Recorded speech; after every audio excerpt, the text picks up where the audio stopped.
안녕하세요. 이기감사입니다. 2027년 정보시스템 감리사 시험 대비 2026년 올해 기출문제를 한번 살펴보는 시간을 갖도록 하겠습니다. 오늘 어제 발표됐죠. 데이터베이스 문제 한 문제하고 시스템 구조 한 문제, 두 문제가 이의사항을 받아들여졌습니다. 그리고 그거에 따라서 복수 정답이라고 하죠. 한 문제 정답이 하나 늘어났습니다. 이걸 포함해서 오늘 쭉 시스템 구조에 대해서 좀 알아보는 시간을 갖도록 하겠습니다. 대략적으로 25문제 이렇게 이루어졌습니다. 난이도 하라고 하는 부분도 있고요.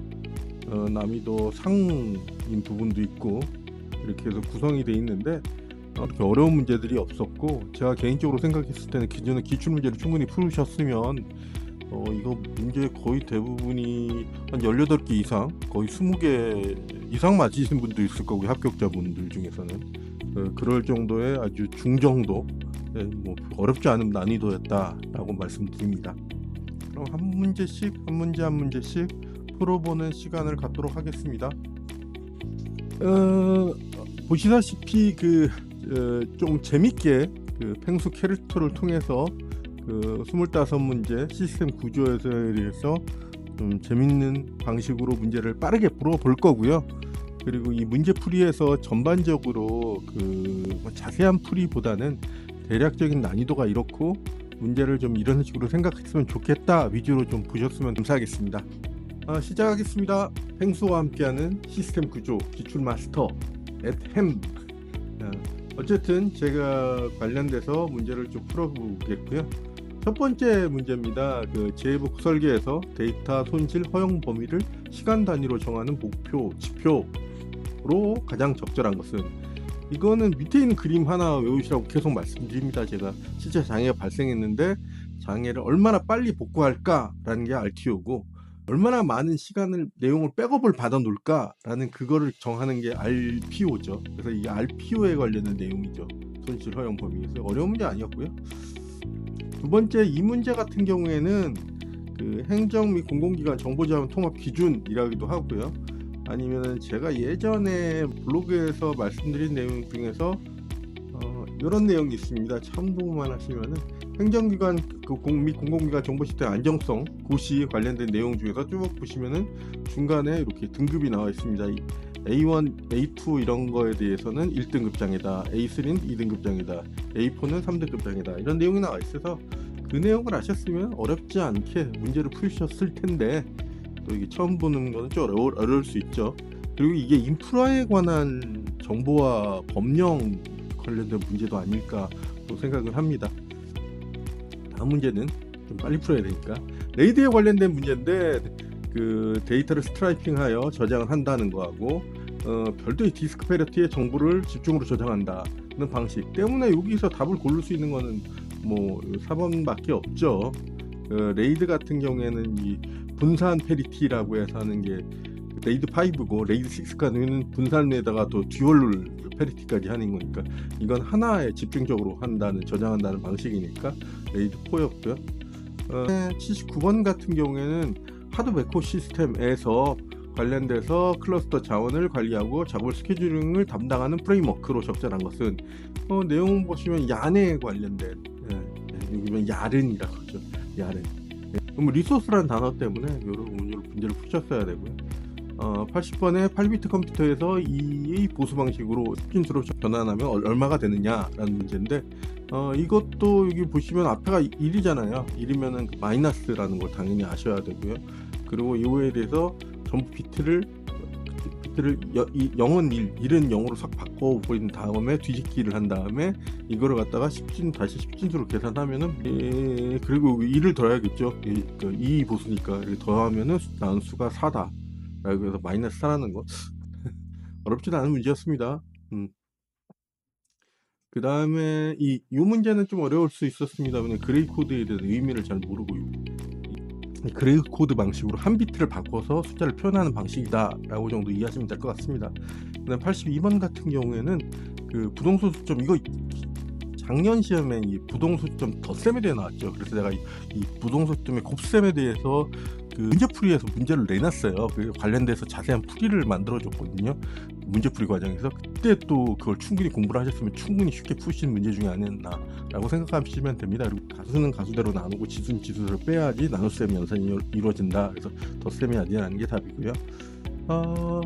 요거 같은 경우에는 8비트 컴퓨터의 이 보수 두 양수, 이게 16진수의 40하고 16진수의 41을 더했을 때, 두 개를 더했을 때 여기 기본적으로는 10진수로 받으면 64고 10진수로 바꾸면은 65니까 이걸 두 개를 더하면 129니까 그 초과됐다는 거죠. 오버플로우 났다는 거잖아요. 129가 돼가지고 127을 넘어갔으니까 이거 어렵지 않은 것입니다. 이것도 당연히 아셔야 되는 거고요.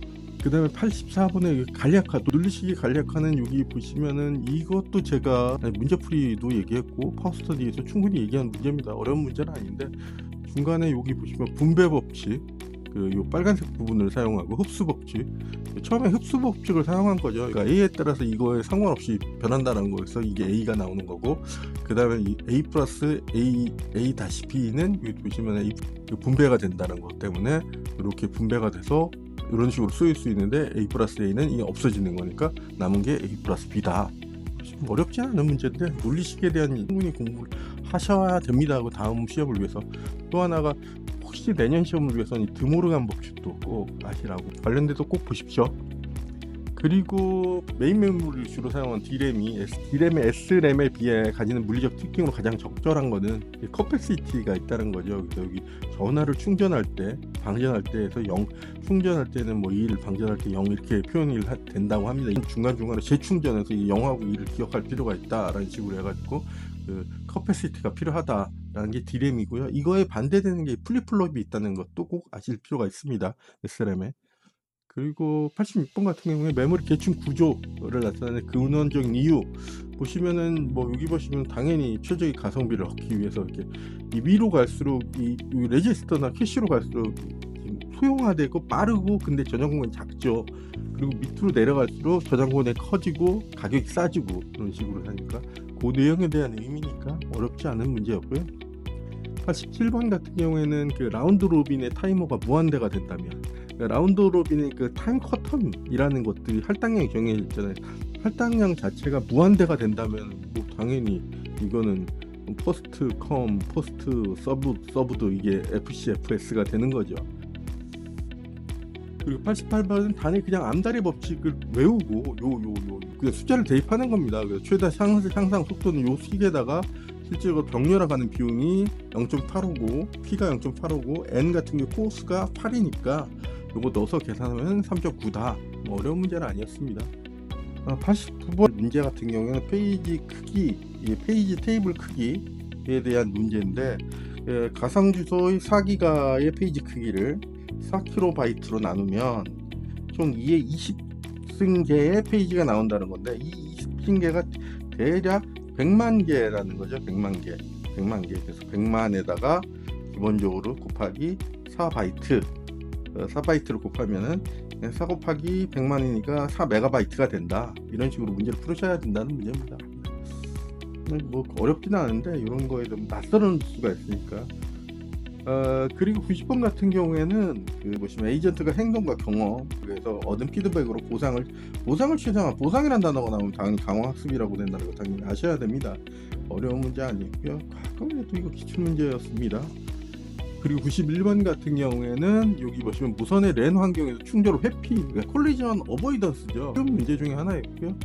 그 다음에 92번 같은 경우 TCP 데이터 전송 과정에서 순서번호의 세그먼트를 송신하고 있을 때 이에 대한 확인 응답 번호를 받는다고 하다. 그래서 AB에 들어갈 가장 적당한 건데, 중간에 보시면 여기 C코드 1500을 보냈는데 얘는 그 중간에 못 보내진 거죠. 그럼 받은 경우에서는 근데 이게 못 받은 거에 대해서 다시 보내주세요 라고 보내는 거겠죠. 1500을 지금 못 받았어요. 1500을 더 내주세요. 그러면 얘는 알아서 1500 보낼게 라고 해서 1500을 보내는 거죠. 그런 식으로 진행한다는 거죠. 그 다음에는 이거 같은 경우에는 그 실렉티브 ARQ에 대해서, 실렉티브 리피트 ARQ죠. 여기에 대해서 송신 윈도우 크기로 가장 적절한 것은, 이것도 과거에 기출문제 있었습니다. 4비트를 했으면 2의 4승 마이너스 1에서 2의 3승이라고 해서 이게 8이 된다라는 거 어렵지 않습니다. 그리고 이 수신 윈도우도 똑같죠. 얘는 예, 그리고 900엔 같은 경우에는 이거 송신윈도우고 수신윈도우는 1이 돼 있는 거죠. 그것도 꼭 아셔야 되는 부분이고요. 94번 같은 경우에는 동적 라우팅 프로토콜, 이거는 다익스트라, 링크 스테이트, OSPF 당연히 아셔야 됩니다. 오링다 시미큰이라고 제가 외우라고 했는데, 그래서 OSPF 아셔야 되는 문제였고요. 그 다음에 네트워크 관리자가 클리언트에게 수동으로 IP 주소를 할당하는 번거로움을 해결하기 위한 방법, 그래서 응용계층 프로토콜이라는 것도 보시면은 이거 과거에 문제 나왔었죠. 기출로 이 세부적으로 이 디스커버리가 뭐냐, 오퍼가 뭐냐, 그 다음에 리퀘스트가 뭐냐, 에크가 뭐냐에 대해서도 예전 기출이 한번 됐습니다. 그래서 DHCP라는 거 아셔야 되고요. 그 다음에 PC 혼잡 알고리즘의 특정 단계라고 해서 처음에 1 크기로 시작하지만 에크를 받을 때마다 지수배 확화 이렇게 상상을 한다는 거죠. 이렇게 지수배로 상상, 그게 슬로우 스타트 지수배로 상상한다는 거죠. 여기가 곡선이 지수배입니다. 요거는 직선 1대1로 올라간다는 거. 그래서 그 부분이고요. 그 다음에는 IP 확장 헤더에 대한 문제였는데, 이 문제가 원래 답이 홉 리미트 하나였는데 그 문제 답이 이의 신청해가지고 바뀌었죠. 이 데스티네이션까지. 왜 데스티네이션이 됐냐라고 하면 뒤에 내용을 보시면 쉽게 이해하실 수 있습니다. 일반 헤더하고 확장 헤더가 있는데, 데스티네이션 어드레스, 그 목적지 주소가 있죠, 일반 헤더에. 그리고 확장 헤더는 데스티네이션 옵션스가 있어요. 목적지 옵션이 있는데, 그래도 데스티네이션이라만 얘기하면 옵션인지 어드레스인지 모르잖아요. 그래서 그것 때문에 데스티네이션이 추가된 거죠, 답에. 그리고 이 확장 헤더에 대한 내용 자체는 예전에 기출 문제 많이 출제가 됐어요. 2번 정도 이상 출제가 됐습니다. 그래서 꼭 이 확장 헤더는 아시라고 했는데, 이번에도 뭐 쉽게 푸셨어야 되는 문제였고요. 그 다음에 대역폭이 3000회 1일진 통신 채널에서 신호대 잠비가 31일 때 셰넌 정리, 이것도 공식 외우시라고 하는 공식 중에 하나였습니다. 어려운 공식 아니죠. 그래서 저희들의 전송률은 뭐 여기 대역폭 곱하기 로그 2, 믹스가 2죠. 2에 1 플러스 신호대 잠비에서 신호대 잠비가 31이었고요. 그 다음에 대역폭이 300Hz니까 메가헤르 킬로헤르츠도 아니고 3000Hz니까, 그래서 요거 넣고 이 32니까 2에 5승이 되는 거죠. 그래서 5가 앞으로 나면 5, 3, 15에서 15,000이 나오는 그런 식으로 계산은 어려운 문제는 아니었습니다. 공식만 아는 공식을 알고 그 공식에서 숫자를 대입하면 푸는 문제들이 계산 문제로 출제가 됐어요. 어렵지 않게. 그리고 99번 같은 경우에는 요게 조금 어려울 수 있었어요. 다른 보기 같은 경우에는 되게 쉬웠는데, 요거 같은 경우에만 그 로우 랭크드 어댑션이라고 해서 대형 LLM 모델이 그 LLM 모델 등, 그러니까 거대 AI 모델을 구축할 때 그 비용 문제를 해결해주는 핵심 기술인데, 여기 같은 경우는 하위 행렬, 요거가 그냥 가중치, 뭐 기존 모델의 가중치는 그냥 냅두고 프리즈 한다고 하죠. 얼려두고 계산장이 작은 하위 랭크 행렬, 하위 랭크, 여기 뭐 로우 랭크 매트릭스, 요 하위 랭크만 그 추가로 삽입해, 추가로 어떻게 삽입해서 그거를 가지고 그 훈련시키는 그런 기법이라고 생각하시면 됩니다. 가중치를 동결했다는 거하고, 그 다음에 다음 문제 100번이죠. 도커 컨테이너와 가상 원실의 차이점으로도 적당한 건, 이건 어려운 문제 아니었습니다. 기존에 워낙 많이 나와서 가상 원실 무겁고 도커 컨테이너는 가볍다라는 부분이고요. VM은 버추얼 머신은 무거운 게스트 OS를 통째로 올려야 해서 오버헤드가 엄청난데, 도커 컨테이너는 OS 커널을 공유한다. 그러니까 깃털처럼 가볍고 시작 속도 번개처럼 빠르다라고 해서 이 내용이 4번이 정답이었습니다. 별로 어렵지 않은데 이런 부분에 대해서 지금까지 진짜 빠르게 알아봤고요.